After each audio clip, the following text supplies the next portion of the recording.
আসসালামু আলাইকুম। বর্তমানে বিএনপি বিএনপি আওয়ামী লীগের ভোটের আশা করে যে আওয়ামী লীগের ভোটার সবাই বিএনপিকে ভোট দেবে।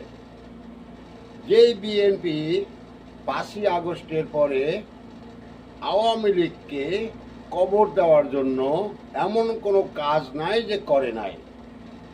আওয়ামী লীগের নামে 40,000 মিথ্যা মামলা করছে এই অবৈধ বিএনপি।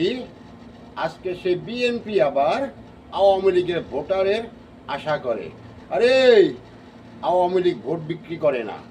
আওয়ামী লীগের নেতাকর্মী কেনার বড় ক্ষমতা বাংলার বুকে কারোর হয় নাই, আর হবেও না। কারণ আওয়ামী লীগের নেতা এবং কর্মী এগুলো হয়েছে বুলেট প্রুফ।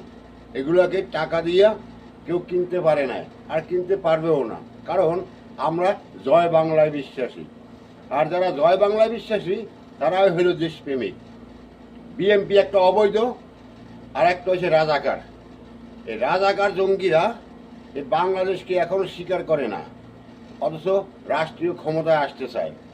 কিন্তু রাষ্ট্রীয় ক্ষমতায় যখন আসতে চায়, দেশবাসীকে বলতে চাই, যারা দেশকে স্বীকার করে না, দেশের স্বাধীনতা মানে না, দেশের জাতীয় সঙ্গীত মানে না, দেশের আইন আদালত মানে না, দেশের সংবিধান মানে না, ওদেরকে ভোট দেওয়া মানেই জাহান্নামের টিকিট কেনা।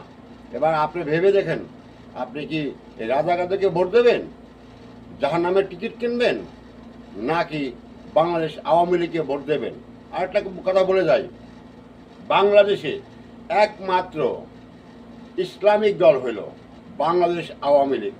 কারণ বাংলাদেশে ইসলামের জন্য যা কিছু করার প্রয়োজন, যতটুকু করার প্রয়োজন সম্পূর্ণই করেছে বাংলাদেশ আওয়ামী লীগ। তাই আপনারা আসুন, প্রকৃত মুসলমান হলে, আল্লাহকে বিশ্বাস করলে, প্রিয় নবীকে ভালোবাসলে সবাই আওয়ামী লীগের পতাকা তলে আসুন।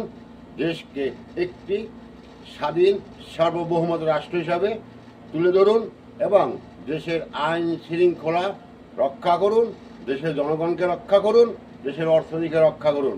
কারণ বঙ্গবন্ধু যখন বাংলাদেশকে স্বাধীন করে, তখন জাতির জনক বঙ্গবন্ধু রেস কোর্স ময়দানে কী বলছিল? এদেশকে মুক্ত করে ছাড়ব ইনশাআল্লাহ।